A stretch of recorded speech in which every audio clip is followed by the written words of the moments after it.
સુરતથી મોટા breaking news એ આવ્યા કે સુરભી ડેરીનું પનીર નકલી હોવાનો રિપોર્ટમાં ખુલાસો થયો છે। એસઓજી પોલીસ અને ફૂડ એન્ડ ડ્રગ્સના અધિકારીઓએ સુરભી ડેરીના ગોડાઉન પર રેડ કરી હતી। 700 કિલો શંકાસ્પદ પનીરનો જથ્થો સીઝ કર્યો હતો। પનીરના જથ્થાનો રિપોર્ટ સબ સ્ટાન્ડર્ડ જાહેર થયો છે। નકલી પનીર નીકળતા પોલીસે સુરભી ડેરીના સંચાલક શૈલેષ પટેલની ધરપકડ કરી છે।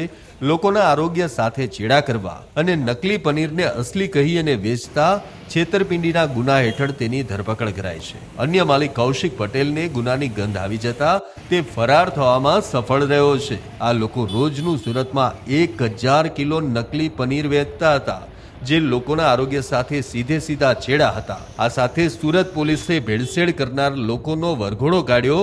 ગુજરાતમાં પહેલી વખત આવી રીતે ભેળસેળ કરનારા લોકોનો વરઘોડો કાઢવામાં આવ્યો। સાહેબ